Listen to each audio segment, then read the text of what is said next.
420 podcast number 40 or 39? 40. 40. Mm-hmm. God damn, this is a milestone. So I only have a little bit of this grape God bud left, so I figured it would be a good milestone with a little Ghost Train haze and a little bit of Endgame. So it'll kind of take us through the spectrum. It's going to have some dimension to it, some texture. I'm already feeling loopy, so. Yeah? What did you take? An antibiotic. Oh, yeah? A shot. A shot? A yeah. shot? Yeah. They snuck the vaccine in with it. They put the vaccine in. And a little tracking device. Violation. Right. Well, I did ask, I asked what it was, and the nurse was like, oh, it's just an antibiotic. And I'm like, well, my question was, what kind, what the name of it. And so I had to ask her a couple times before I got the name, which is weird. They're like, what do we call this? Like, you're what injecting do we call the vaccine? Something. The antibiotic that we're injecting in. Did they question you if you Nope. were? Oh, that's good. Nice. Oh, yeah, they don't even ask? Emergency room? Or? You have to wear a mask anyway, so. Right. But Right, all they medical gave places, right? Yeah, they gave me water and snacks, and I took it off and forgot I took it off, and then they walked in, they didn't say anything. Oh, that's cool. Yeah. I would imagine most people don't want to say anything, or, I don't know, man. You think? Well, like most people Most want to... average, a nurse, average person. Yeah. I don't know. I hear so many on both sides. It's like, on one hand, you got the vaxxers that are like vegans, that announce it to everybody. Right. I'm You got the vaxxed. extremists. Yeah, right. walk in showing their fucking Band-Aid, Vax, wax, and proud of it. There's photos of them Yeah. Oh, yeah, there's a lot of, and they'll do the circle on. God damn, I know, The right? circle on Facebook. Like Facebook, yeah. I'm vaccinated. Ridiculous. And then there's the fucking Cindy's that want to make sure everybody's vaccinated, right? So you got that. But then on the other side, you got the people who want to announce to everybody that they're not vaccinated, right? Right. And then that actually think there's chips in it, and it's like the mark of the beast. Hey, man, I'm not saying, that there's not, because when you look at the crazy shit that's going on, I know that sounds so like conspiracy theory, but it's like those aren't even like big conspiracy theories anymore, because we talked about this last time or a couple times ago, that plandemic. Remember that video that came out and they were saying that it's like, and then all of a sudden you see, oh yeah, it fucking is. Did you guys see that Russell Brand video that came out recently? Still forgot to watch it now. Yeah, You told me yesterday. I've seen it and I watched it. Where he was talking about how they were gonna modify this coronavirus, right? So it can infect people and then release it into the bat cave and then see how it and I think spreads the surrounding area. Like what? Right. And I can't remember if it was a different one or if it's the same one where they were trying to make an aerosol vaccine, I think, that then they were going to treat all the bats with to see if it worked, something like that. Rand Paul made a pretty good point. I don't know if you guys have heard this, but he was talking about the gain of function research, and it seems like Fauci's a big supporter of the gain of function research, right? And so what Rand Paul was saying, he's like, with the mRNA vaccine capabilities that we have today, we can match up a virus very quickly and come up with a vaccine against it. He's like, so we don't need to do this gain of function research to test and to see how things could morph, because he's like, we can come up with the solution. And so if that's true, and there's still allegedly 10 or so facilities in the US that are doing gain of function research, it's like, then why would they be doing that? Is it because it's, can be weaponized and it can be utilized in that regard? There's a really good, Sam Harris had a guy on. I think it's that guy that he's great. He has a podcast called After On. He's like a writer. And they had a whole thing about gain of function. I think it was 3 hours. It was crazy long. And this guy was just listing both angles of it, both sides of the story, the good, the bad. And I don't remember too much of it. I remember like just like high tech stuff always like gets easier and easier to make, and it gets lower and lower in people's ability to have access to it. Right, you know, because that was one question too. Is like, could just like someone make this as if someone makes a dirty bomb? Could they also like gain a function shit in their house? Mm-hmm.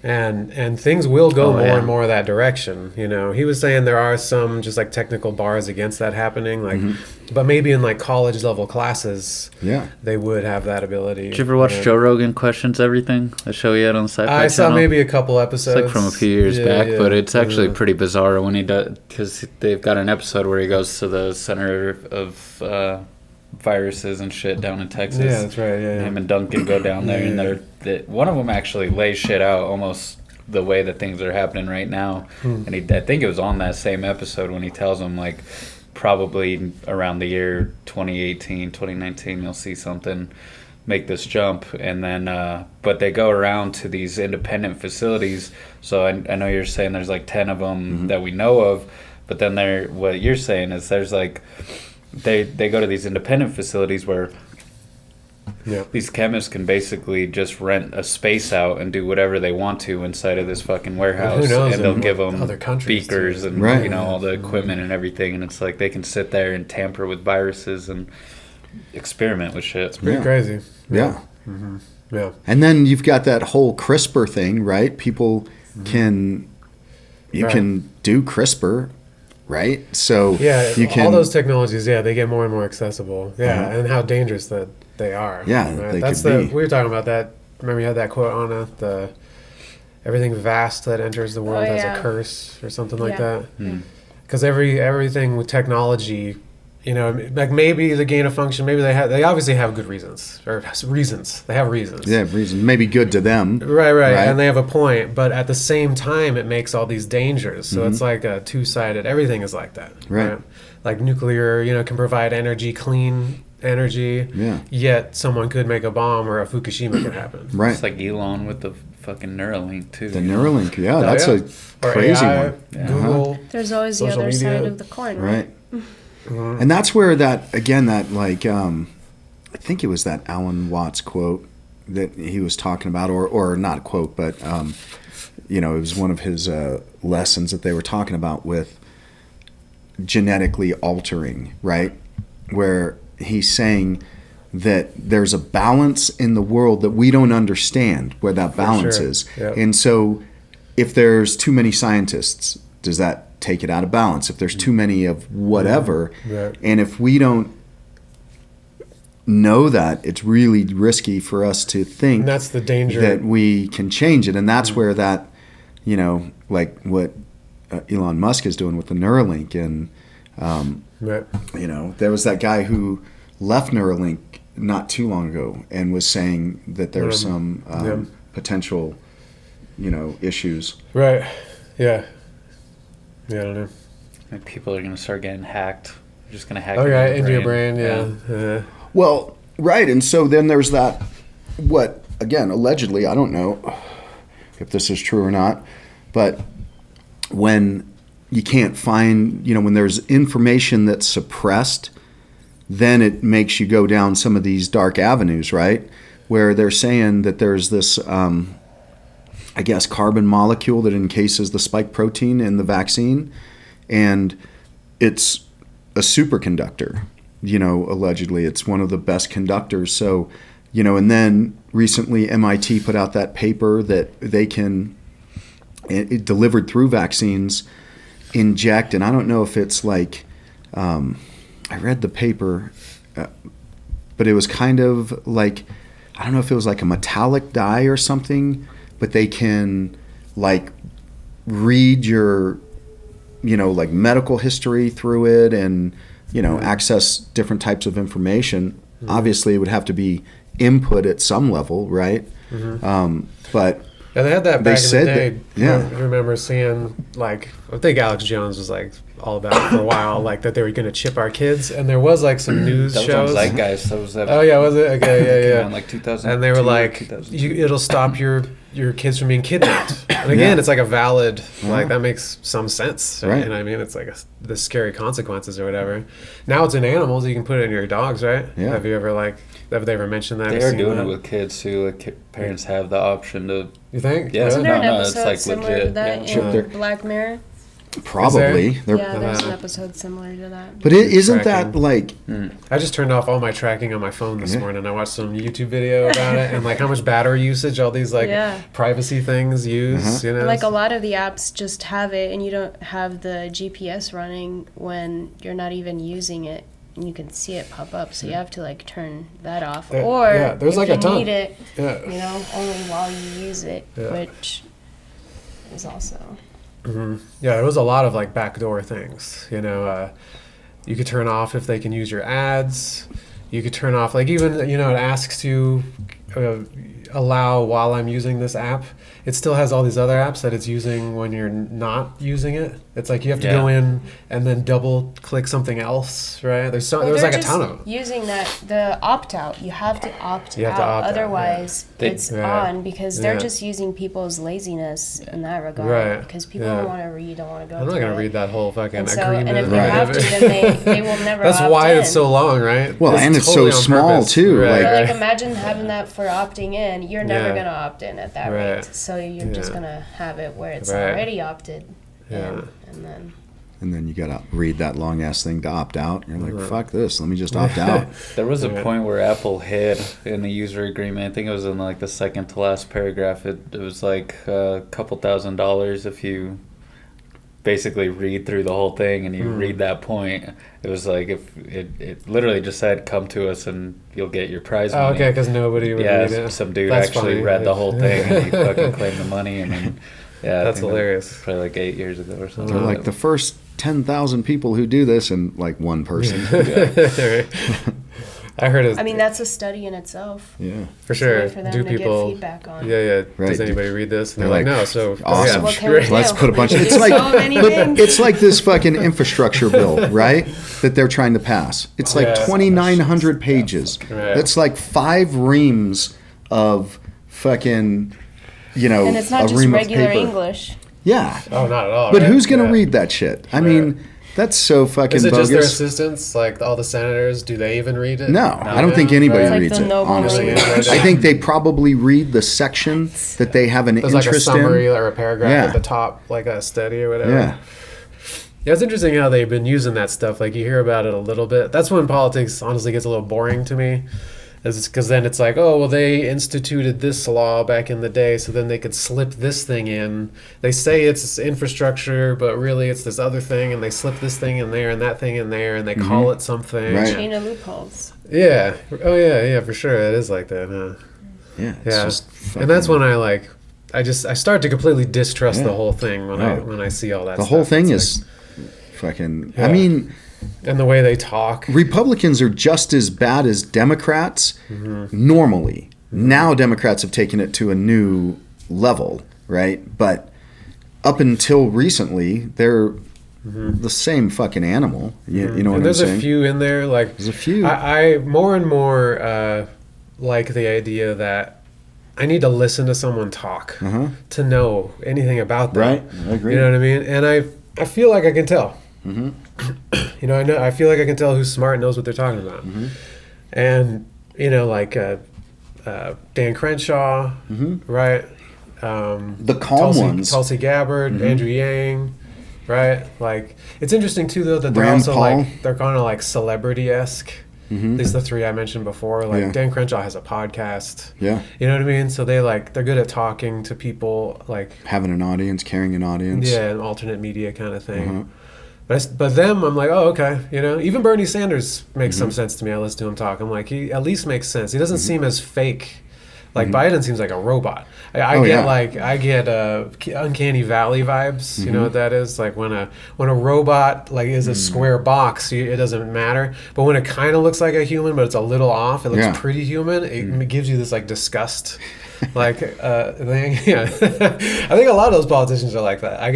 You're a fucking robot. I would say most of them. Yeah, For sure. And they're narcissists. They're sociopathic narcissists. And maybe sometimes that's like a good thing. Like they can get things done. They can get people to listen to them. They can have confidence in their beliefs. So maybe there's some good thing about it, but it's also a scary thought. Did you ever watch The Devil's Double? Oh, that's with, is that about Saddam's son? Yeah. Yeah, it's one of the, I mean, ever since I saw that, and then I went and listened to the audiobook after, but ever since that, I've not trusted anything that I see anymore. Cause, why? Well, the movie's about, it follows Saddam's son quite a bit, but right? it's Isn't about, it Uday He's Hussein? the fucking torturer, like insane sociopathic one. Yeah. But he, like Saddam had a public double, so if he was going into a town square to speak and they thought he might be assassinated, they would put his double up. Saddam had a double himself. Yeah. Okay, yeah. But I think in the movie, it might have been in the book maybe, where they mentioned that they have reason to believe that all political people have a double. And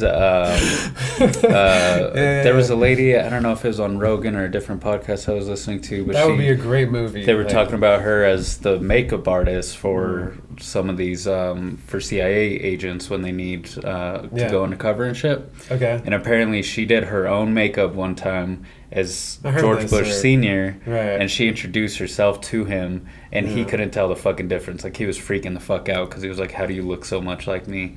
And she, Maybe you told me that, because I heard that recently. I don't know, yeah. That'd be a great movie though. If they were all doubles. They were all like, you don't know what's real. Then you start to question. God damn, am I real? Well, then one of the doubles takes over. Maybe I'm the double. Oh yeah, there you go. That's the end of the movie. Is you're the double or the main guy's the double.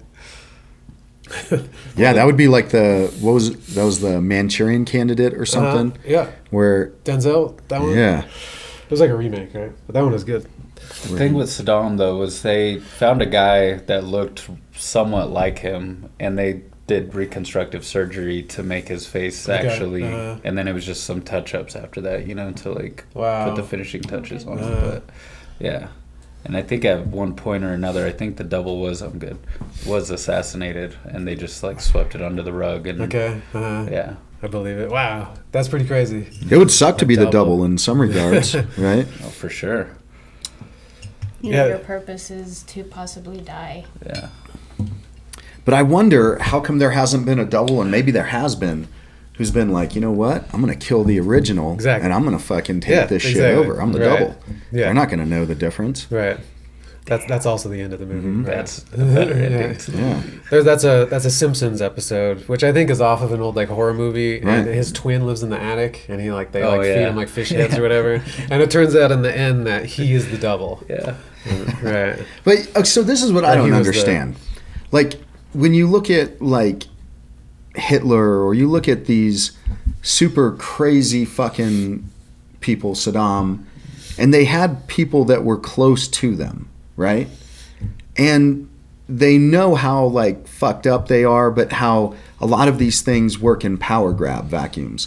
Like you would think that a lot of them would just be like, you know what? Fuck you. You treat me like shit. I'm going to just fucking kill you and swoop in and kind of take over, or at least be like, I'm going to do that. And I got, 100 million stashed in some fucking bank in Switzerland or whatever. And then you flee.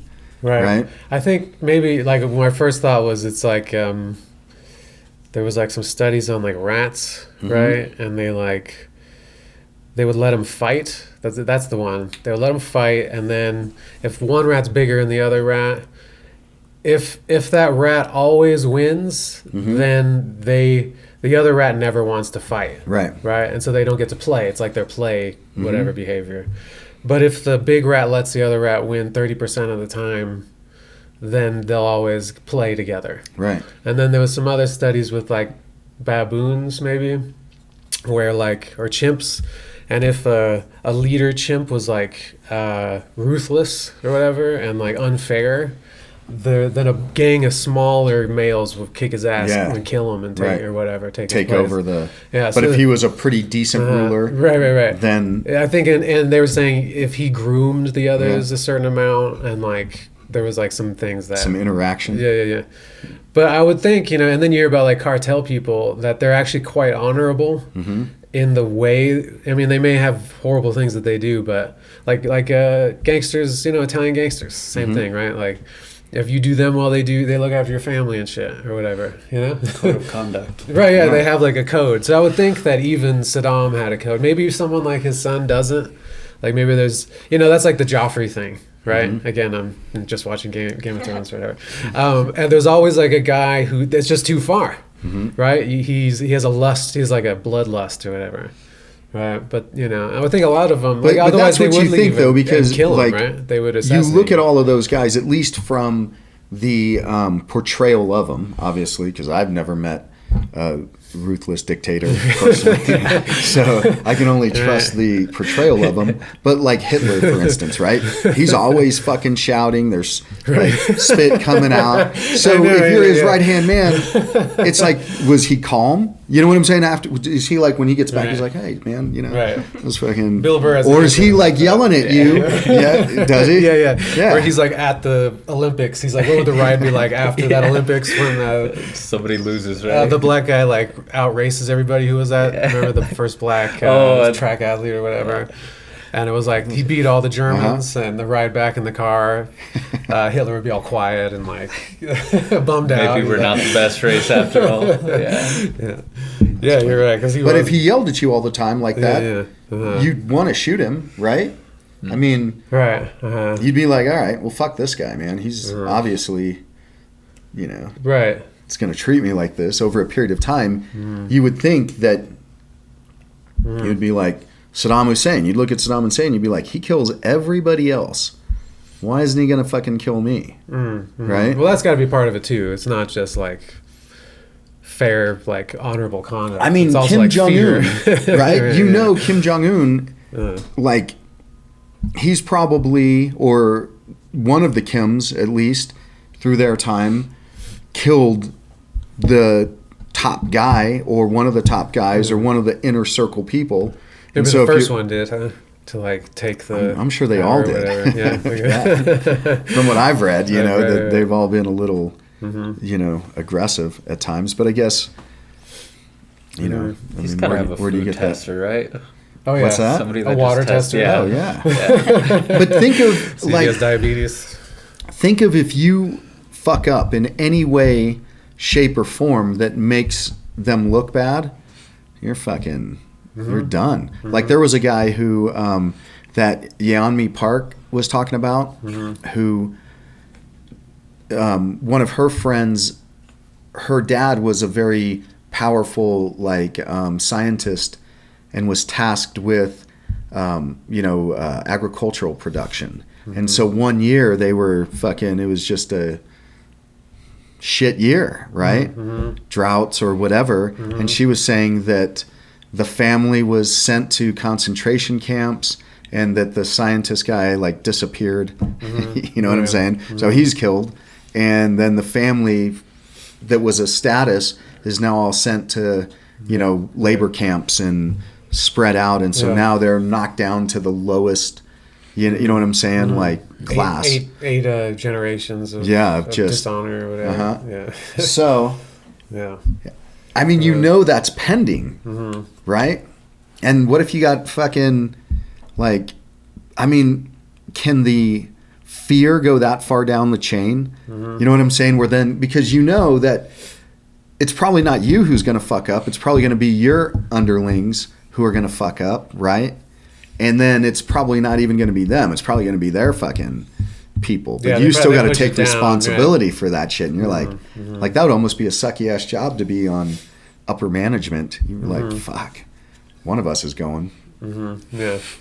It's funny how much it really does sound like Game of Thrones shit when you talk about the Kims and the high up in politics and who they take out and honorable ones and sociopathic ones. Right. And how really they position themselves to look like virtuous. And it is like a game of power, and it's a theater thing, especially nowadays with like AOC on Instagram and stuff like that. It's like a whole theater thing. It's so funny, like just how people are though with AOC, for instance, because she's got a product line that she makes allegedly quite a bit of money from. Is that right? Yeah, so she's clothes got or what? I guess, or fucking whatever. Okay. Merch line. So she makes like 170 a year as a congressperson. I think that's like the pay. And then she's got a merchandise line that allegedly she makes quite a bit of money at, but she touts herself as a socialist, and she knows that she's just playing the game, right? Otherwise, you would do socialist things with that money. You would spread out that wealth if you believed in those things. But it's funny how people believe that stuff, right? That she's gonna give up power. I mean, she was even saying, because somebody asked her about that gala, and she's like, well, I've got to hang out with these kind of people. You know what I'm saying? Yeah. Like so she's become a celebrity, and I think it's ironic that people think that people will give up the celebrity now, give up the power to spread it amongst the people. I don't know. Yeah, I don't know. It's fucking ridiculous to me. I actually listened to like do you know that, you ever watch that guy on YouTube? It's like something Bet David. I forget his first name. Patrick He's like Patrick Bet David. Yeah. I don't know if I've seen him. He's like an Iranian guy, right? Maybe or I have. Armenian, something Maybe like I that. have. And he was debating like a communist, you could say, he's like a professor, and was like, he had written some like pro-Lenin tweets that made him famous or whatever. And so, the thing, because honestly, with the people I listen to, I put it that way, I do hear all of it was atrocities, all the socialism, capitalism, Russia, China, right? Yet I rarely do hear like a coherent, like pro, like communist argument. You know what I mean? Like, and it also reminds me, like, now that, like, I have a danger of like distrusting everybody now. I feel like because of the last couple of years and watching media throw narratives around and have obvious contradictions and almost outright lies, and right, and I don't trust the politicians because they're robots, and I don't trust, and so then I was listening to this guy talk about he was talking about Lenin, and he's like, well, America sent reporters over there that they know it was about like Czechoslovakia and how he like starved all these people in Czechoslovakia, but the reporter that was sent didn't even go there, and there was just like made a narrative, and then that narrative got shared around, and it's like, that's true, shit like that does happen. Like who again, Game of Thrones shit, so I don't know, I had that thought about it. It's like, but when I listened to him, as I was saying before, like I was like, oh, there's that thing that doesn't make sense. Or I wouldn't find this guy that interesting, honestly. You know what I mean? Like, that thing I was saying before, you can tell, like, you listen to the senators, like, I feel like I can tell. I don't know, though, am I just looking for my own belief system in someone else? Am I just looking for someone that confirms what I think? What I think that you're looking for on that is just like that beacon of light that, oh, this isn't so bad. It's not what everybody's claiming it to be, right? Because we don't want to have. What is it? I need to. I don't have the steelman argument for it. I don't. I every time I try to make it in my head, I tear it down too easily. You know what I mean? That's the problem with it. It's too easily torn down. But I also hear people like Brett Weinstein say that, and other people, that it's like an intellect's ideology, you could say. Yeah. So it has like coherency to it, right? Sure. It just doesn't have. It just doesn't have like practicality to it, but it does to people like Sam Harris, but it doesn't to people like Jordan Peterson. And there's a reason, I believe, is that when you try to be too intellectual, there's a class of people to be too intellectual with, but most everybody else isn't that. It's just like there's a class of people to be athletic with and a class of people to be whatever with. And you can't think that because on an intellectual level you get why cohesiveness would be such a valued, trait, why it's like we can all get along and we can all live in, like harmony and peace, and we can all be on a level that is sustainable for everyone. And it's like, no, the world wasn't made like that. So you're intellectually trying to make yourself God in the manner of how things work. And when you listen to Sam Harris, he's too calm. It's like Sam I get it. Being calm is fucking great, but you can't appeal to most people because most people aren't calm. So Jordan Peterson is not fucking calm, but he's not out of it. So you know what I'm saying? yeah. He's measured, but he's got range, and that's what appeals to people, and that's what people are. However, I do think in a lot of regards we're moving into this more robotic mode of thinking, and I think that's where you're seeing this pull apart, this separation. Can I like, so in what you said, like that you think you're God, right? I'm really thinking that's what's going on all the time. Like when you put reason above everything, you think that you can reason your way to the best world or whatever.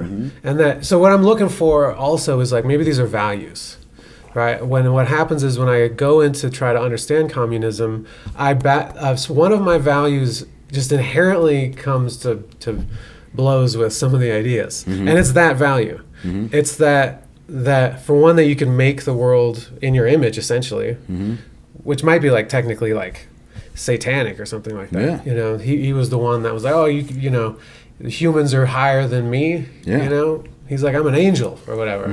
And so that But was I'm like a the fucking, fault. But I'm an idiot. yeah. If I made the world in my image, you know Exactly. what I'm saying? Exactly. People And would it's hate it. arrogance, but that's they the would thing. fucking hate it. They would. Yes, we would all hate every world that was in Yeah. any of our image, honestly, and that's the point, right? Because it's like, it's a low thing. We're fucking humble, you know. Right. And what we think is right. Why is not should necessarily what I right. think Yeah. be right? Because again, if it was what is right in Eric's world, we'd all be fucking smoking up, riding mountain bikes right now up on the mountain, and then we'd come back and we'd smoke up and we'd all be rolling.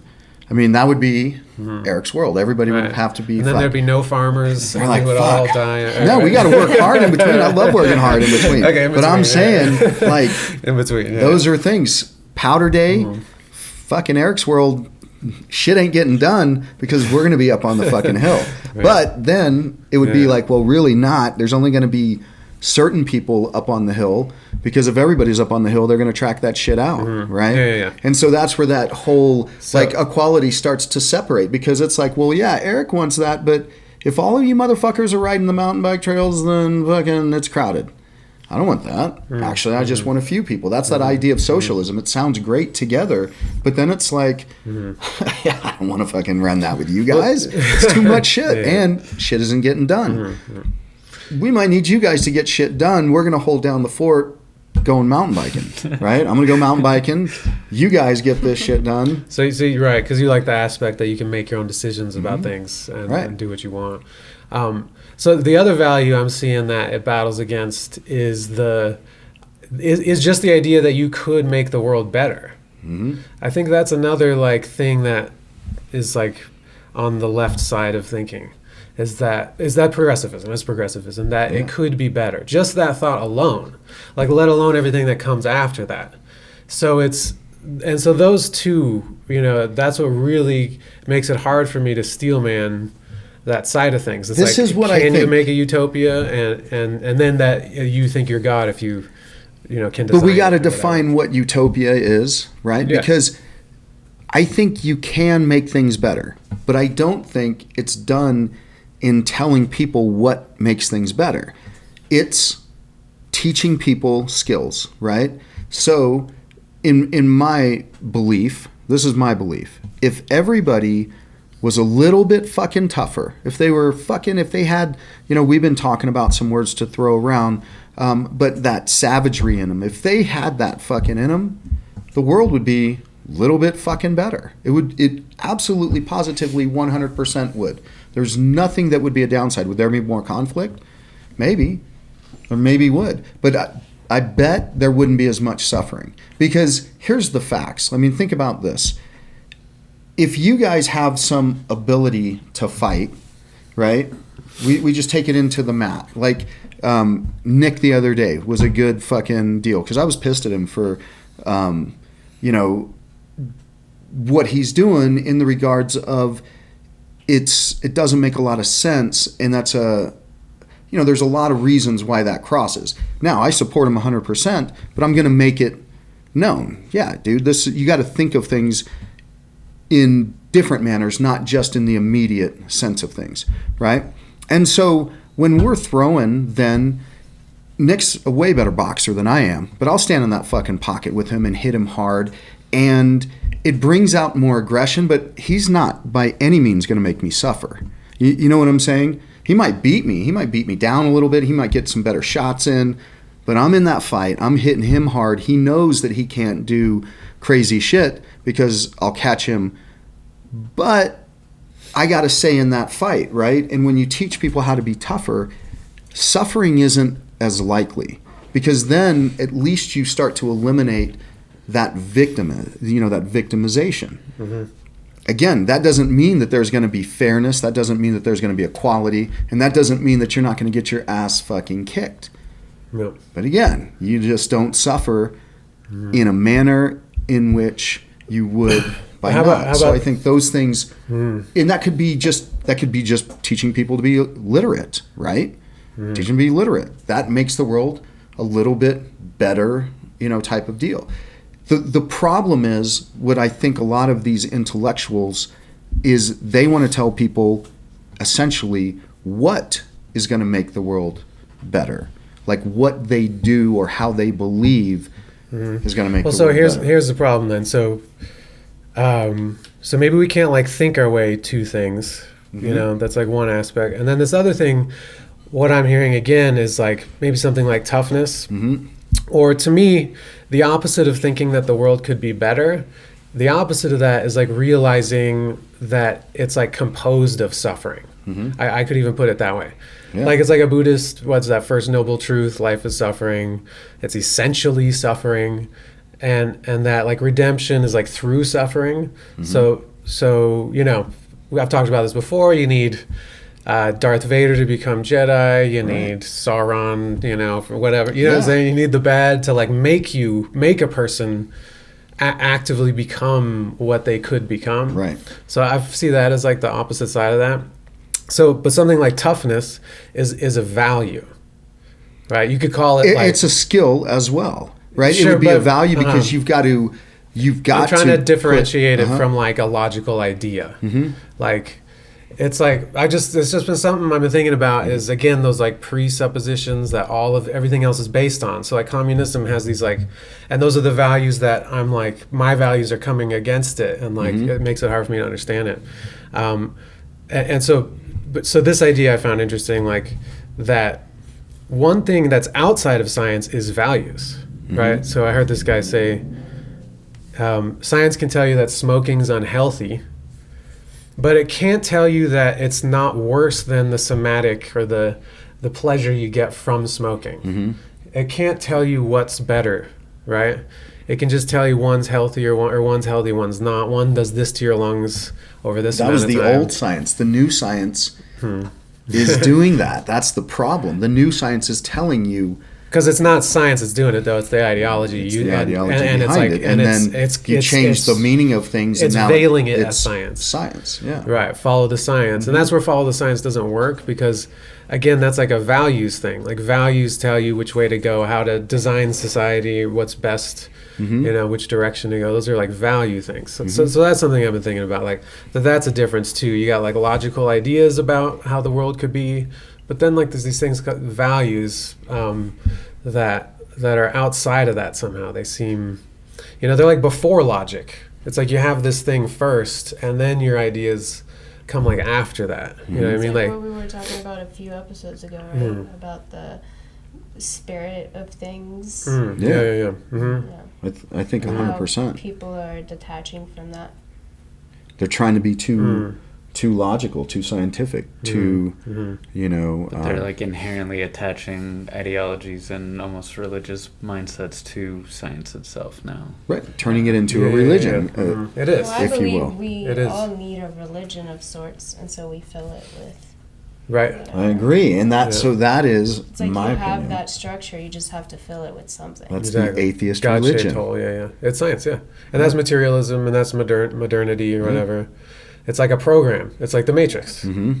And we're in that too. Even though we can like intuit that the Matrix exists or whatever, or like fucking Morpheus is out there or whatever, because because we're so materialists. I am for sure. I assume other people are. I don't mean to label you guys. I just think everybody can't avoid it just because we're alive nowadays.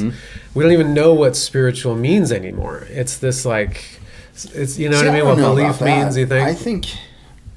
I think they can coexist. I think they can too. I think it's valuable. I mean, again, this is... So I'm mountain biking the other day up this ride, Front Range, Mount Falcon. And it's a fucking grind. So I did that, and I think the backside is called Parmalee Gulch. And then there's this place where I go to and just chill out. It's like this meditation rock area. And after doing a hard ride, I mean, I'll smoke up and I'm on this fucking ride, just pushing it, grinding it out. Get to this place and you're fucking connected. It's just for a few moments even, you're connected. You get in touch with those things. So I believe you have to actively seek it. I think the problem is that when people, when they get too rational, they lose those things. We lose the wonderment of daydreaming. We fill it. We don't even daydream anymore. People fill it with the fucking screen. Like, did you guys ever see that Seinfeld episode with that one dude, that crazy dude that Elaine was dating? What the fuck was his name? The mechanic guy? Yeah, Putty. Putty, right? Oh, no, that's a different one. Okay. That's cool, though, yeah. I think it was Putty, the guy who, like, would... do the hockey face, right? And, but anyway, so he's they're on an airplane, and she breaks up with him because she can't handle this, and she's got to be doing something, and he's just sitting there like this. And she's all right, like, you didn't bring a book or anything? Yeah, she's like, don't you want something to read? He's like, and he's just, but people don't do that. They've got to be doing something. You know what I'm saying? And we lose those. But that was also because that guy was also the like dumb, good-looking, masculine type. Yeah. And so his brain's not on even. And but that's what a lot of people think, though. But that's right? what I'm saying. It's funny, ironic, because that's what people say, though, man, is your brain's not on. What is having your brain on? Right. Okay. That's what I'm saying. It's like there's a time when you don't necessarily want to be consciously like on that brain. You want it to drift, but have that connection. And again, this goes back to people dissing like traditional martial arts, that focus on like the Qigong styles or Tai Chi styles or things that are energy gathering exercises. The fucking death touch masters don't really exist, but the harnessing of energy doesn't necessarily need to be to project it. It could be to maintain it. But don't you think that like because of just what happened over the past hundreds of years, that the martial arts have slowly, that like maybe back in the day, I don't know how much of an ideal this is, but maybe back in the day with like the tradition, what I'm saying, that one of those schools would have had, it would give you direct pathways. Like right now, this is how I feel. Let's say that. I feel the same. Like there's things I can do that get me to higher planes, right? And those get me out of my head, and that gets me more close to spiritual matters, But sometimes I wonder that I'm also feel like I'm wandering around, right? In regards to that stuff. And if there was like some like martial arts tradition, I would imagine would have had it. Some structure to also help. I think there's way more to this spiritual stuff that we don't even realize. Yeah. There's like way more. Like, yes, those things exist and that gets us close to, those things. But there's like so much more. But already believing that there is one is just too far for some people. Yeah, and we don't even know what that means to say, like, I believe in it. We don't even know. I guess because we think. But that's the progression of age. Because here's the thing, right? So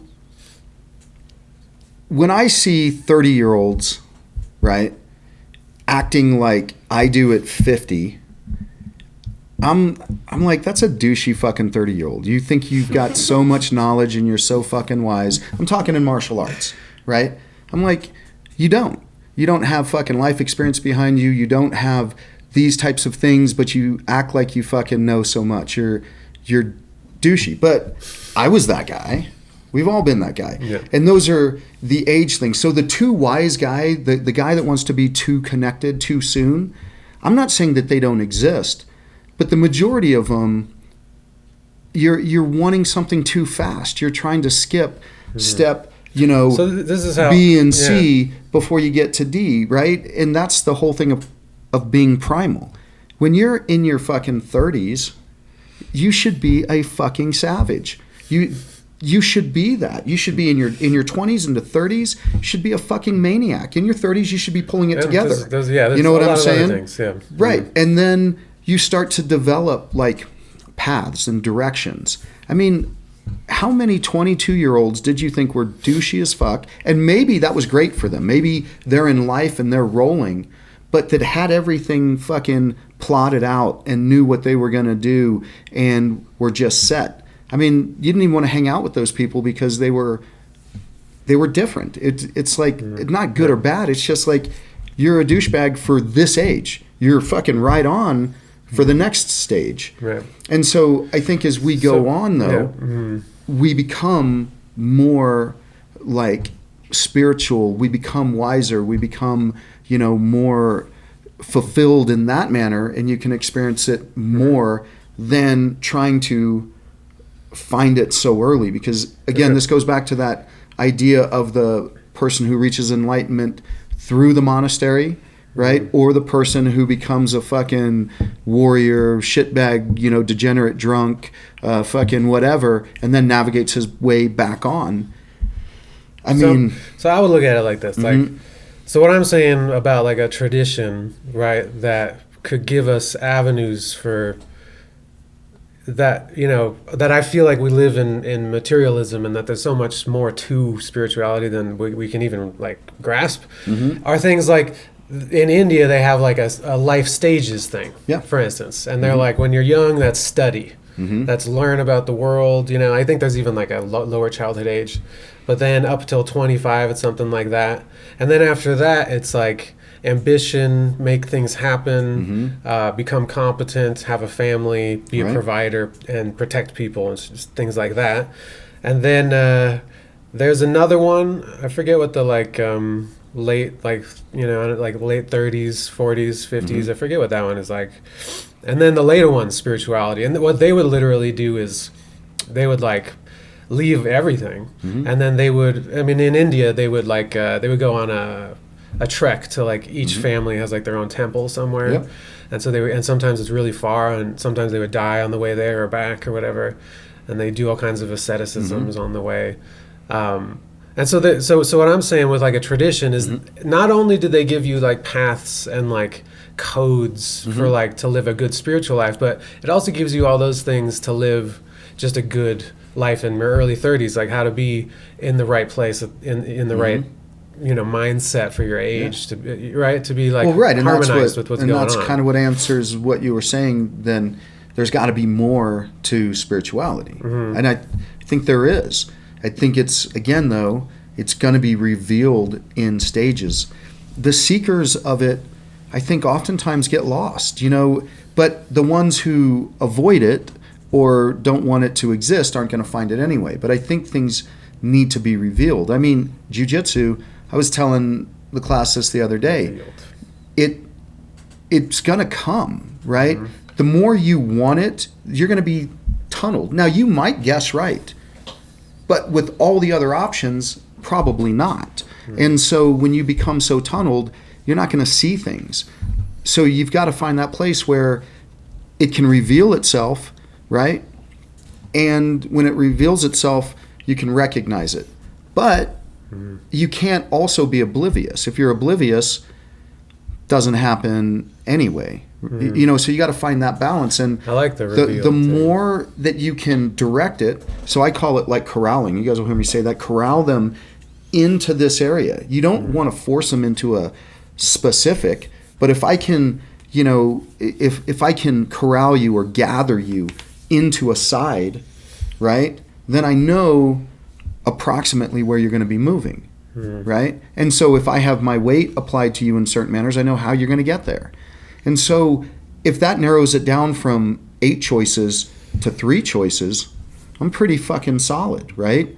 Then if I maneuver myself so that, okay, now you can only use this arm going in that direction, I can be pretty precise of where you're going to be and get there. And if I cast a little bit wider of a net, I'm going to be able to typically take advantage of that, of swaying you in that direction. And so the more that we can put things in those directions, then it's going to reveal itself in manners in which we're going to be able to recognize it quicker. And so that way, this proverbial, 10 or 15 year rank to get to black belt could be done potentially in 9, right? And then as you get people who are better at presenting material and creating those environments, maybe you can even bring it down to, 8.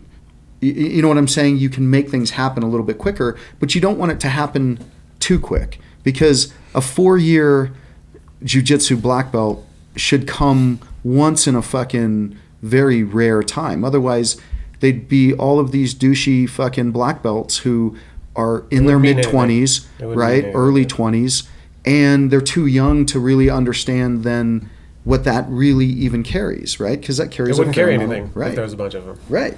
If a bunch of young ones, especially right? It's like currency. What's that? Currency. Yeah, exactly. You overinflate it. Exactly. Overinflated. Yeah. So. Yeah, to me it sounds again like some value stuff. Like I would still say, even though it's not, I like your point about, I especially like the revealed aspect. Like, that's such a dope word, what that means. But that it's not good when you're young to like focus on those things. And I was that person that I tried to, you know what I mean? And I think some is good. And there was moments, I can think of specific moments that I was douchey about it. Yeah. You know what I mean? I thought I knew something. I was so douchey, man. I was the guy who fucking knew all the Bruce Lee quotes. I had, like every note in class, man. I've got literally notebooks of notes from martial arts. And after class, I'd be writing shit down, and I'd have...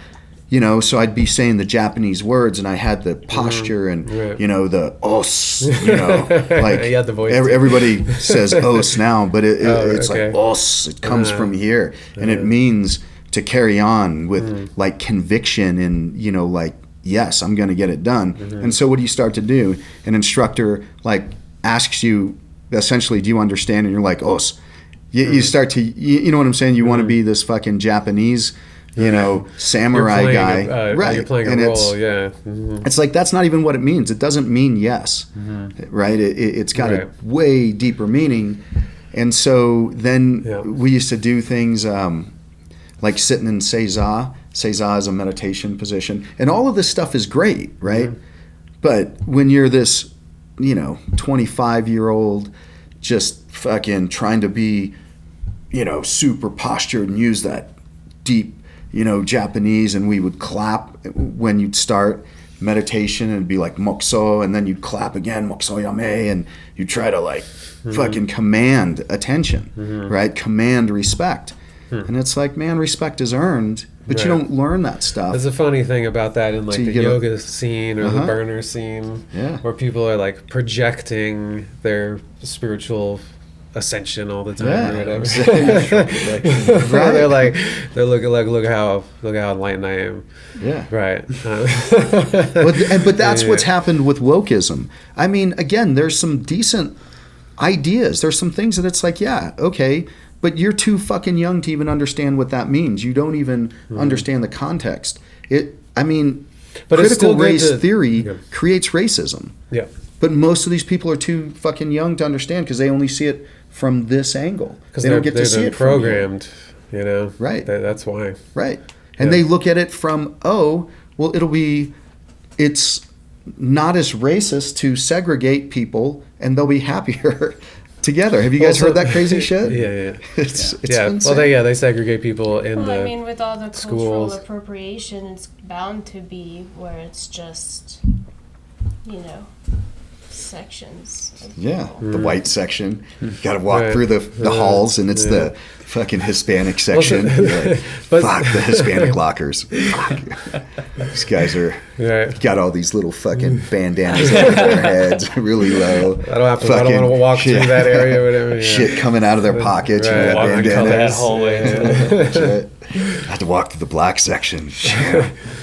So, but what I think is happening though with like the woke stuff, again, like with the lack of tradition, is what happens is it preys on, like young people have a natural, they want to point towards something good.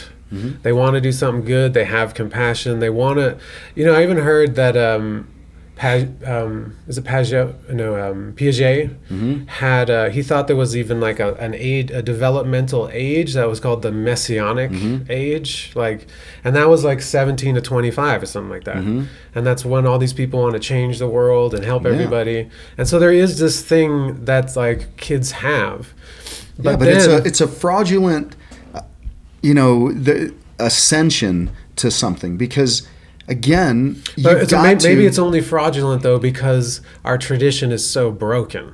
That's what I'm saying. Yeah, like that's why, I think and then because that's why things have gotten easy wokeism because it's comfortable. If it's comfortable, then you can put yourselves in these higher places that you haven't earned.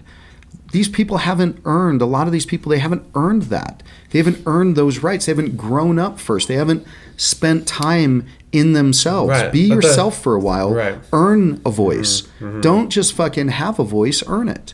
But people believe in just having rights. Correct, not because it's easier earning. though. Right. It's easier than earning your rights. It's easier than putting in the time. It's easier than putting in the work. It's easier than putting in the effort. I mean, just think about a young kid right now, okay? And for most kids, obviously nobody at this table, but it was you go to school, you go to high school, right? You get good grades, graduate, and you go to college, right? And you get a good job from college. That's programmed in, right? That's like this thing that has been designed. the carrot, Mhm. right? Or the, Right. yeah. Uh-huh. It's almost like a mantra. Like as you grow up, that's just Right. People So, keep saying it over but and it's, over. Yeah. in my opinion, it's the brave ones, though, who step out of that mold and say, well, I'm going to actually be me for a minute. I got to explore me. I got to learn about me, because me might not like that, or me might like that, but I want to go in this direction rather than, because I know something about math, I'll go into fucking accounting, right? Maybe you hate math, but you just know something about it. And to me, that's the lazy way versus somebody who takes time to figure them out, to learn about them. And that's why, again, this goes into my opinion, why you shouldn't have a voice too fucking soon. It's like all these social justice warriors who were in college and got social justice degrees. It's like, and now you're going to spout all of this shit that you've fucking learned in school, but you haven't lived. There's none of you in that. It's all of them. You haven't earned the right to speak yet. Earn the right. Know yourself. Know what you're about. Know what your values are. And that takes a lot of courage for people to do. And again, this goes back to, in my opinion, if people were a little bit more of a fucking savage, if they were a little bit tougher, if they had that in, the world would be a better place, because then you'd be more likely to do it. And most people, I would suspect, would follow a path that's got the least friction involved. And that's a great thing if it's their choice. And I think most people would choose that. Nobody at this table does. We all kind of like friction, right? I mean, you do. If it's too easy, when shit gets too easy for me, I get weirded out, man. I'm like, this is fucking, like, if I could sleep in, like if I sleep in 3 days in a row to 8 o'clock, that fucking is something wrong with the world, right? So those things, It's almost like when people apply that, I guess a little more superficially, whenever it's like, dang it, I lost it. Oh. Dang.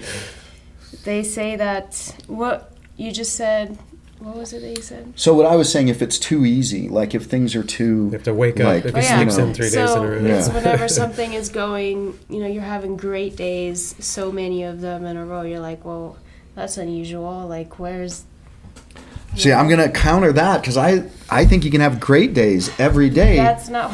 But it's got to have the friction to make it great. That's what I mean by great days. I mean no friction, because people see comfort as a great day. the great day. Yeah. And so this is one of the red flags I have, that communist guy that I was listening to. Because he was like, what is the dream, the American dream? And he framed it as get rich and then do nothing. And that, you know, everybody's wrong. The deep value is that everybody's wrong that life is about work for a person. And I completely disagree with that. You know, like that was like one of Freud's things, is like people have to work for happiness. That's a part of like the Maslow hierarchy. Yeah. You need to be doing things, you know. I would even make the argument again that like is life, right? Yeah. So it is.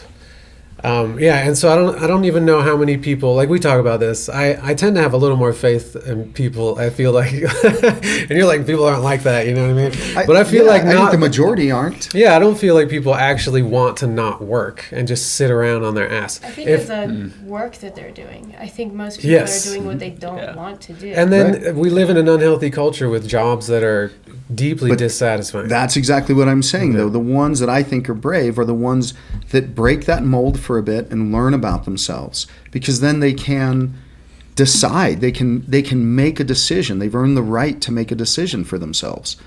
Most people haven't even earned that right because they haven't experienced anything. So what do?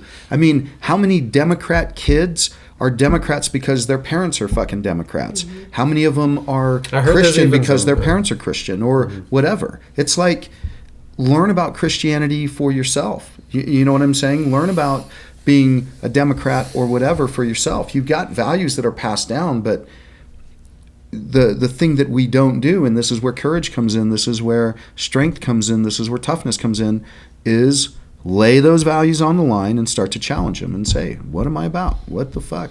So what's hard is back to like designing your own world and seeing yourself as God and everything. How is doing that like not doing that? Just let me make the quick statement. It's like what I'm hearing you say, right, is like that you grew up this way, so you need to step back and question all this stuff and see what rings true, which I believe in. Maybe in a different way than like just. I wouldn't say necessarily question it, but but continue. So what's the difference then? Experience it. What's that? I was going to say to test it. Test it, experience it, be part of it, right? You know what I'm saying? Be present. But if you don't know who you are, you can't be present in it. Because you don't fucking know who's present. Is it your dad? Is it, that's where you see people with these childhood traumas. It's like a lot of those childhood traumas, and this is, I'm not a psychologist or psychiatrist or anybody who knows shit about that stuff, but I observe a lot. I watch a lot. And I believe in anecdotal evidence to be as valuable as scientific evidence in a lot of regards. And you see a lot of people carrying stuff, and it's like, but that's not you. That's the person that influenced that upon you. So step out, take a look at that, and see where you fit into that equation. Maxwell Maltz wrote this book called Psycho-Cybernetics, and he was a plastic surgeon. It's a great book, and it's a short read. It was a pretty influential book, I think, in the 70s, 80s time frame. But anyway, he was a plastic surgeon and was saying he was making people beautiful, but why weren't they happy, right? And so his theory was pretty innovative for the psychiatry field, because it was somebody who was not from within the field who created methods that they were able to kind of roll with. And so sometimes you need an outsider. Yeah, who changes the That's thinking like on it. Heterodox thinkers, right? Contrast. Yeah. Absolutely. Because like groupthink happens. Right, Everybody you get thinks the stuck same, in a way of thinking. and then you don't even know that you're doing it because everybody else thinks that way. Right. And you think that that's the world. But it only exists within those confines. But the danger of the contrary thinker is like conspiracy theory and like you become more and more like an outsider. It like pushes you outside. Right. Yeah, potentially, because you are on the outside. You're just poking in a little bit. But his idea was this thing he called the theater of the mind. Yeah. And so what his premise was that if you can identify the incident that is causing this traumatic experience or this feeling that you have of yourself. So let's use the word dumb, right? Let's say in class one day, and I think he uses a similar analogy to this, but a teacher asks you to, solve a problem or whatever, and maybe they're having a bad day or they're frustrated, or maybe you weren't paying attention, and they're like, oh, you're never going to get it anyway, you're just dumb, right? And all of a sudden, boom, you hear that. And now every time something comes up, you hear that. And you're in that room with that teacher and she's telling you you're dumb, so now you're this person that you're not. You're dumb, right? And so you play that, it becomes real, right? And what he's saying is if you can find that incident, you go back and you just observe it from a different perspective and rewrite the script and say, something to the effect of, she said that you were dumb, and in your mind, that ended right there, right? Because you're not dumb. You figured out that problem and you showed her, whatever the case may be. But you rewrite the script, you replay it, and now you've got something. It's reprogramming. Right, that is you in there. You experience you fixing and repairing your problems. And again, I think that that's what we're having right now is this lazy approach to thinking.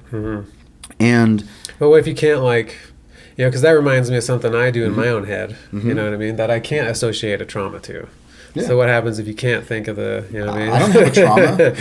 I've been trying to put myself in traumatic places for a while. Well, I'm saying, It hasn't. Found yours. Yeah, well, we did. Source of knowledge. The pineapple tidbits. But it was one of them. Right? I think for me, experiencing other people's trauma on such a fucking powerful level as a young kid was enough to give me a perspective that at least it makes sense now as I'm getting older. I mean, I was one of those fucking, again, guys who literally when I was training and I'm in top shape for the military and fucking literally training 8 hours a day martial arts. I mean, that was my job. I would paint as well. But after I got off painting, I'm training. I even moved next door, got a house next door to the dojo and was training. But I was the guy who would be telling fucking 40 and 50-year-olds how they should be living. You know what I'm saying? You should be doing this because this makes you balanced, right? Again, you're that fucking kid who needs to grow up. You haven't earned that. We make those mistakes of, confusing the process with the result. The process helps us get the results, but you can't be partway into the process and think that you understand how the results play out, and they're going to constantly be shifting and adjusting and changing. And so, I think the best that we can do, again, this goes back to being tough, is we toughen ourselves so that we can bear those challenges. We can take that weight until we're fucking smart enough to figure it out, right? Until we can make those connections into a higher level of spirituality and coming to terms with who we are as people. I think most people do not get to that point, and that's where I think a lot of people live with regret, because when they have their realization, they realize that they never worked on coming to this place. They just got to this place. You know what I'm saying? It was an arbitrary fucking ride versus something that they had a level of control and a level of input on. And I don't think, I said this either yesterday or the day before in jiu-jitsu, if somebody's bigger than you or stronger than you or better than you, you might not be able to stop them from finishing you, but at least you can create it on your terms to some degree. You're going to have some input. You're going to have a say in this. Well, you're not just going to kick my ass, right? It's going to be a fight for you. There's no way you're going to get that triangle that you always get on me. It's not going to happen, right? And you start to have a say, and the more that you have a little bit of a say, the better you get at having a say, the more you do it, the more you practice it, the more of a say you have in the outcome of things. And it goes back into this place where it's uncomfortable. It's the friction that we want. But if we can have small frictions in our day. It's pretty good. The more say, you get to have more say. Because I do feel that the older I get, I do have more say in my life. Yeah. Right. I do. When you're young, you're unconscious about so much. You don't get to say. You just end up places. You think you're making decisions. Yeah. Right. You know what I mean? Right. You just end up with some chick. You Right. you end up somewhere. Really, probably don't have enough stuff to work with to figure out For sure. what could happen. Yeah. Or And where you could go if you Right. do this. And I can say that though, like I don't think I'm anywhere where I want to be. I definitely have more, I at least recognize how much say I'm having. I mean, I may still be doing the same bad results sometimes, but at least I can see, I'm like, oh, I'm doing that. Yeah. I'm making that decision somehow. Right. And then you can But I like start that- to sorry, yeah, go on. you can start to play the part, right? And the more you play the part, then the more you can start to become the part. Well, it's cool too because it's like it's a conversation with like the world because I have a say or whatever. Yeah. And then then it's. Do you have conversations with myself? And the world? yourself, shit, the world? Yeah, that's going on. things, Yeah, something I'm working on. A song. Like what Yeah. the fuck? Like you. Yeah. Right, I do for sure. Yeah. I'm usually yelling at it, or like. Yeah, I suppose it's in like Flabbergasted with it. Yeah. I yell at my instruments sometimes. You do? But At the instrument itself? Yeah, I've totally done that. Do you have a reason though? Do you ever do you guys ever okay, what's it going to take to get through this? Or you know what I'm saying? Yeah. Talk to it like that.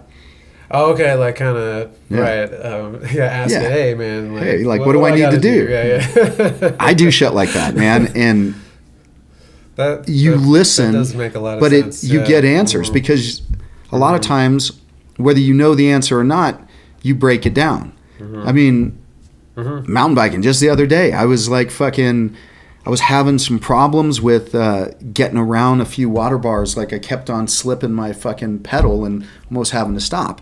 And so I literally looked down at my bike and I'm like, okay, what do I need to do to get around these fucking water bars? You Right? said it out loud. Yeah. And so then it was like, oh yeah, you need to center yourself over that front part of those handlebars for a second when you come up, and then you can shift your weight and continue that fucking pedal. It's probably simple as fuck for other people, but for me it took and I know how to do that. I'm just saying it was lost for that moment, and you just bring yourself back down and answer the questions, right? I like the that you have to say it out loud. What it reminds me of is with my son. He doesn't talk a lot, right? Sometimes come on, man. We were playing with those other kids, and I can't get him to say a word to them. He just gets all inside. But I could see how there's times where I can see that you got to get used to the process of thinking something on the inside and then saying it. There's something about that, right? That you don't even know what you think till you say it. There's a thing like that. You don't know how it helps you be specific, right? It's more a little airy inside of you. Yeah. But if you can it helps actually you say something, it also helps you recognize the emotional state that you're in, because if you say it in anger, you hear if you say it yourself sheepishly, you're like, oh fuck, dude. I mean, have you ever done that where you talk to somebody and you hear your voice and you're like, oh, I'm sitting like this. Of course I'm going to talk like that's this. dope. Right? And you recognize, and you're like, oh That's shit, you got to hear it though. You hear your intentions. I have this times. book that's dope. You should get this book. It's called The Mysticism of Sound and Music by Inyat Khan. He's a Sufi guy. It's dope. First half's about sound. What is the spiritual aspects of Sufis sound. are they those spiritual kind of nomadic? They're Islamic. It's the mystic side of Islam. Okay. It's like that. Yep. But he had a thing that's the voice is the barometer of the soul, he said. But also meaning where you're at. It tells you where you're at. the sound of your voice, right? Where you're at emotionally, where you're thinking, where you at. It's your barometer. I thought that was pretty dope. Yeah. Yeah, like you're saying, because it does matter how you're sitting, your posture, your state of mind is reflected in your voice. Right. Yeah. Do you ever like talking to girls, your voice goes like fucking high or like for a second, and you're like, Catch it, and then you come back in and it's like, so what I was saying is... Mimic people to be more likable. I always attribute it to be like fucking just insecure, you know, like Yeah. you, And nervous. There's a study nervous. about Or maybe that, about nervous, your yeah. tone going up when you like somebody, or I guess it's probably just a nervous thing. Most likely. gotta be like, hey there, what's going on? How's your evening? That's a joke, isn't it? In shows, movies, cartoons. Talking with a low Like voice. low Yeah. voice. Yeah. Yeah, maybe it keeps you in. So, you know, it keeps you fucking corralled so that squeaker doesn't. Right. You You know, gotta lean towards the downside. Right. Half your barometer. Right. That way, if it comes back a little bit, you're like still in the safe zone. Yeah. You're like, yeah, he's not such a fucking tired. Recalibrate. Yeah. Yeah, you feel like you've worked on your voice with singing. Do you think that's helped like your talking voice? Is there like a relationship between the two? Yeah, I think so. See, it's funny because now I'm overly aware of it. I'm like thinking about it. Yeah, more voice. And I do catch it at times, like especially when I'm on stage. Like more often than not, I try to avoid talking to the crowd as much as possible, just because they're there for music. I like to say my thank yous. Sometimes I'll say hello. Sometimes I won't. Sometimes the music speaks. But usually towards the last song, I'll say goodbye, remind them who we are, introduce the next band, and say thanks to the venue. And yeah, I think there's definitely like a stage voice that I've developed over time, and it does like mimic my singing voice, and that's even been like, I mean, it's been like 10 years now I've been singing up on stage, and I've just now started to feel comfortable where I understand like, oh, this amount of exhaling is going to affect this line in this manner, or I can hit this note if I draw on my diaphragm a little bit more. What about like your speaking voice? Do you think singing has helped? Yeah, it's changed it. I mean, I think just in general it's changed it through years of abuse of not singing properly. I think my voice has changed. It's become more raspy at times. Not singing properly, like technically, or properly, like. I used to sing from the throat at first, and then I used to sing from real deep down in versus like from the diaphragm. It was almost coming from the gut at times. Yeah. And when I used to sing from the throat, it used to cause like real damage to my vocal cords. Yeah, like what's her name just had a couple surgeries.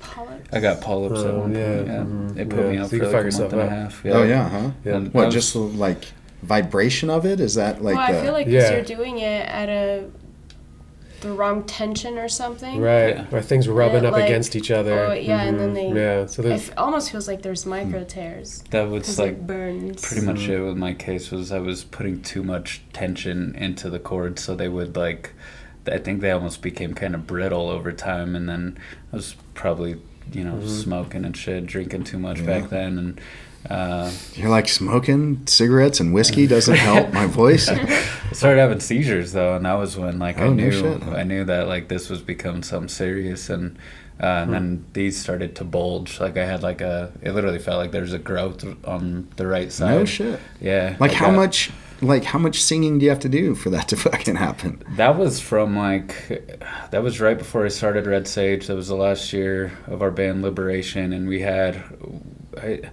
I mean, I've had way busier years since then, but at that time, that was the busiest year we had, and we had a 3 or 4 show run, 4 nights in a row.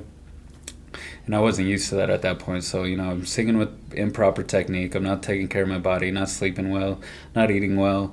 And then I was the best man in my buddy's wedding on, like, this Saturday night. Had to drive back to Denver to play a show, and then that following night, we were playing the Riot Fest after party, which was this big, like, it was like a big deal for us.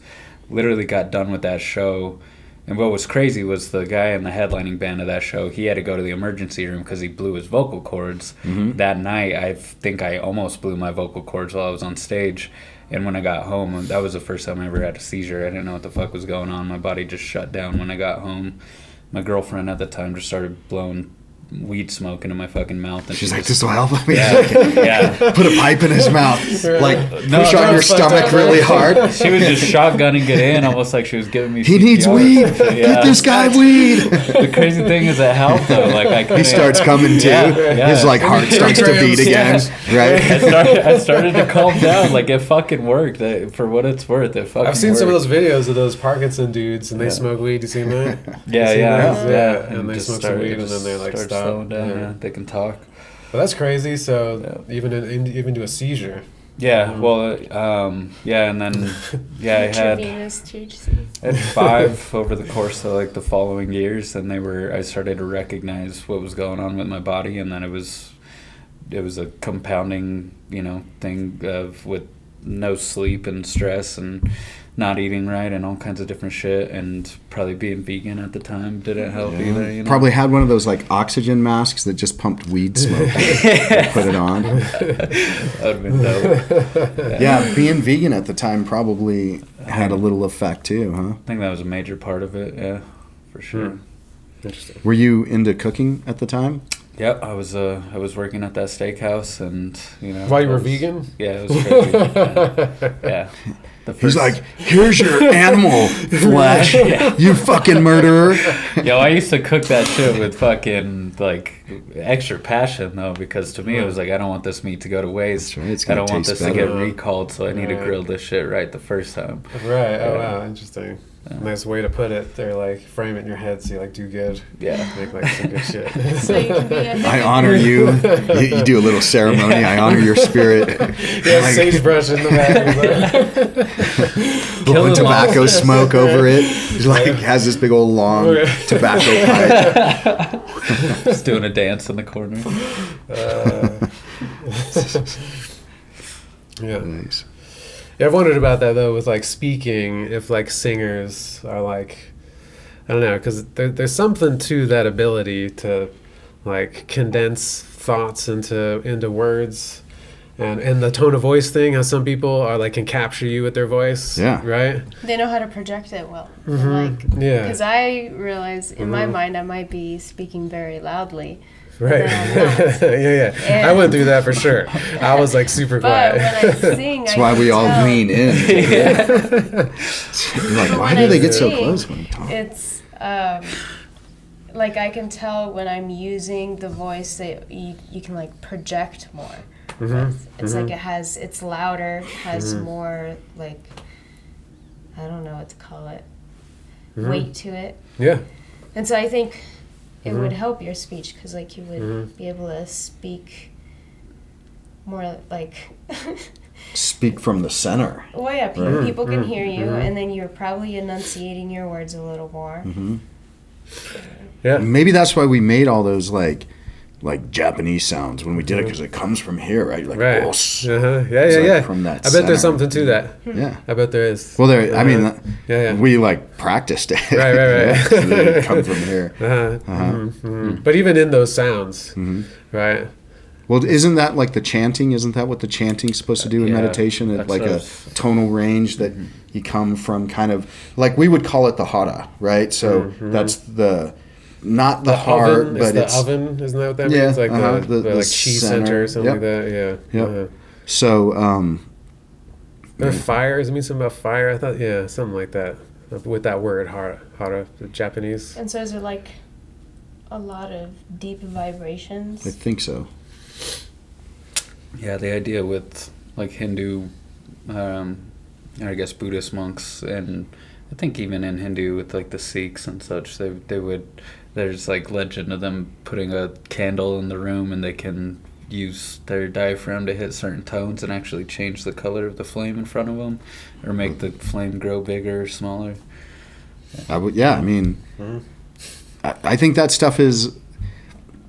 This is what's funny, because going back to what we were talking about, there, if you scientifically looked at it from that mindset, you'd be like, whatever, that's fucking Bullshit. Bullshit. But you Right. could look at it It's not possible. scientifically and think about the vibrations and things. The tones, yeah, maybe. Yeah. For sure. But that's where those things, then you've got to look at. That's why I like the term like holistic health or integrative health or those kinds of terms, because they incorporate mind, body, spirit, not just, mind. Science, I mean, yeah. think about a doctor telling you, oh yeah, you've got terminal cancer, you've got 3 months to live. I mean, there's no spirit in that anymore, right? Mm-hmm. There's, you know what I'm saying? There's like, that's just stone cold. And then you have this authority telling you it. Right. Like, how much does placebo effect? Does that make it worse? That's what I'm Right. saying. It's Yeah, like, yeah. oh man, it's all mind. Yeah. There's no body spirit connection behind it. There's no like, because I picture, we've had that talk too, like that the shamans where it's not just placebo. Mm-hmm. That's somewhat reductive, but that's like part of it, Mm-hmm. is how they would talk to people. I think that even, those, you ever see Yes Man with Jim Carrey? You ever see that movie? Yeah, I don't really remember. That's all I've right. watched it. All those guys, like Tony Robbins, any of those types, Mm-hmm. right? Like what they're able to get people to do. Like they can reprogram people. I've seen it in Landmark. It's weird. Mm-hmm. Seeing it in person there, it was weird. It wasn't. It felt culty. Yeah. Landmark. Yeah. And this Uh-huh. dude was like, it was crazy. He was in a meditative state, like an intense one. So at one point, like I even went on the mic and like challenged him because I was like forced to be there, Right. and I was like, fuck this. There's so many parts of it that I just thought were bullshit. But anyway, so I like talked to him on the mic. And then he like dismissed me and stuff. So afterwards, I went like and approached him, and his eyes were bloodshot, like super bloodshot. It's like he had just done a sport or something. We had just done like an hour of him like talking and interacting Right. with people, and he was in this crazy state. And I was like, whoa, this is something else is going on here. Is what I thought. Like this is crazy where this guy is at. And all these people, like one dude went in front. Him and his wife had flown there from California or somewhere, I don't remember where, and he had been cheating on her and had never told her. And after the first day, because this guy like cracked him or whatever, he like came out and told her in the motel. And then he came and went out and told all of us that all what had happened. You know what I mean? And like all kinds of stuff like that. That's maybe Was she there still? Yeah. Yeah. Yeah, it was intense. Like that part was intense. And then just like smaller things too and I've seen it. I've been in, the therapy world, you could say, and the new agey world too. I've met some people that have that ability in a I don't know if I've ever met like someone that I really respect that has that, but yeah, Like so kind of that intuitiveness. it's almost like the ability to program people from the outside. Yeah. Okay. I've mentioned this to you though, that I can see something similar in here, not in a negative sense, in that sometimes when people get challenged, they like fall into this state where I don't know what this state is. They're really discombobulated. They're really like, they don't know where they stand. They're questioning themselves and their jujitsu, and you know what I mean? And that's like a programmable state, right? That's like a place where someone could put an idea in there. You know what I mean? And it's like those kind of like techniques, I consider some of those maybe like shamanistic, right? As they have the ability to, and maybe magic too. They have this whole thing of spells even, and like how they talk and what they say. Right. And that those things, they have a lot that influence like how you talk to yourself. And what that does, they have things like that. Like there are magical, ceremonial actions where you'll do things where you'll write down an idea, something you want to change in your life, and it's casting a spell essentially. Right. And you're Write programming. it down, you burn That's it. nice. Yeah, stuff like that. Throw it out. Yeah. Yeah, there's even some like sexual magic stuff I've heard about, where you'll have those spells. You're like, and then- okay, where's my threesome spell? No, you actually use the state. You use the state right at orgasm to like cast the spell, because that's when you're like the most like Right. in the moment. Is like during that moment. So there's like all kinds of like sexual magic, things like that. Interesting. And you can do it with a partner or not. You use those tuning forks where, like, right at orgasm, they would put them on their head. It's like an ankh almost, like the shape of an ankh.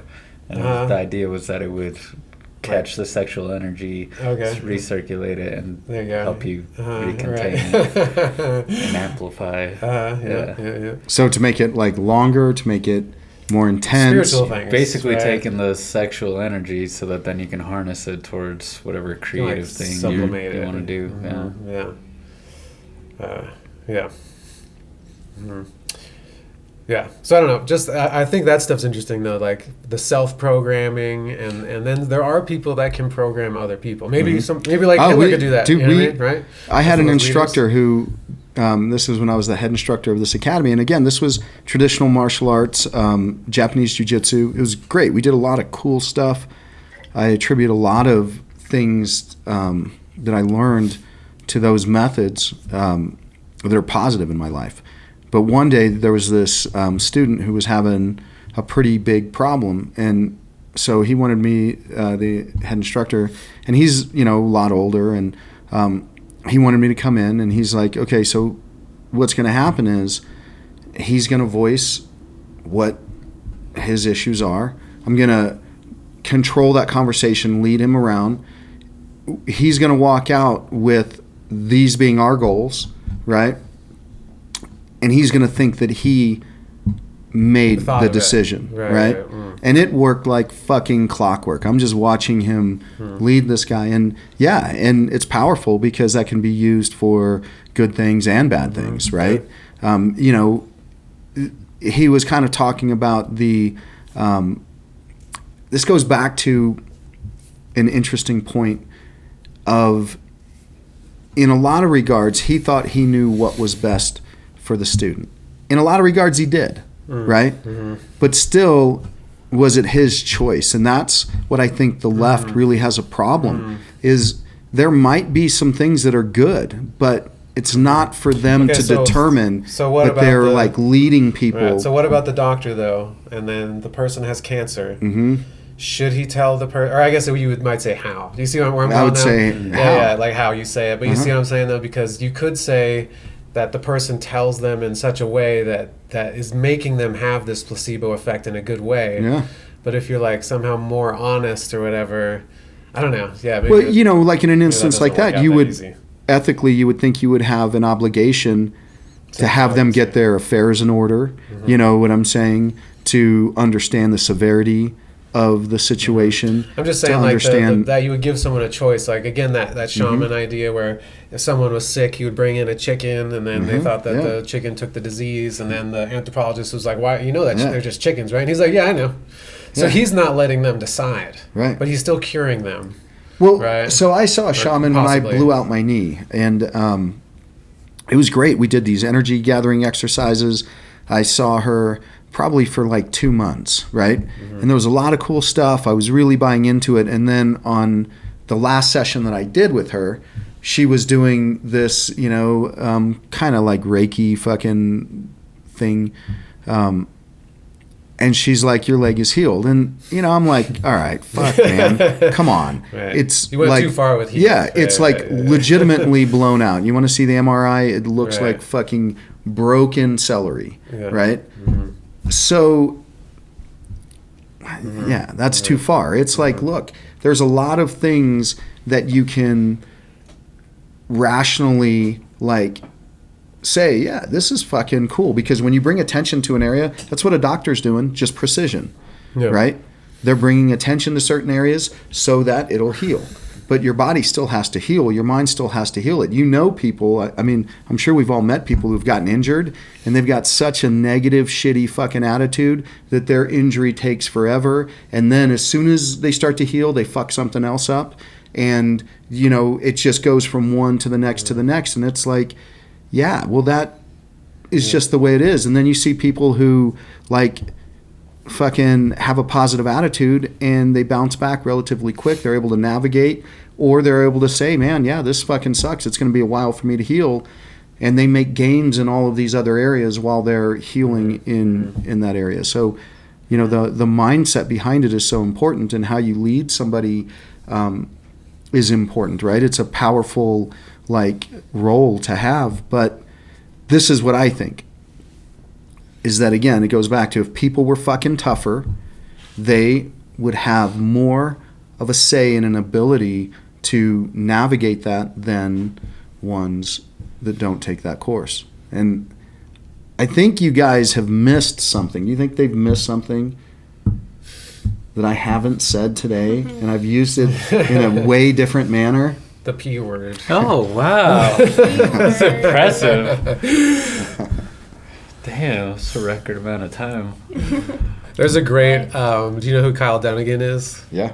He does a podcast called Pussies. Uh-huh. And it's two male feminists. It's him and Kurt Metzger, Yeah. and they watch Star Wars, and they I've seen reinterpret it in feminist terms. It's hilarious. I'm gonna have to see that. It's great. Yeah, it's really Do good. women like it? I wonder if anybody watches it and thinks it's legit for a minute. Yeah. Yeah, I don't know. It's funny. They use all the lingo. It's well done. Yeah, he does some good stuff like that. All online too, right? Uh-huh. He does that. He was doing a show where he was Biden and Ben Shapiro and I think he still does it. Jenner. Yeah. Yeah, he's great. good. Yeah. Awesome. Yeah. It's been hour 35. Right, what you got to add? Nothing. Ascent 420. Right. It's on 420. I guess there's nothing else to add today. No. Guess that's what we're left with. Anna needs a nap. All right. Well, Anna's going to go take a nap. The rest of us are going to go to work. Nap is work. Nap is It's work. maintenance for my machine. There you go.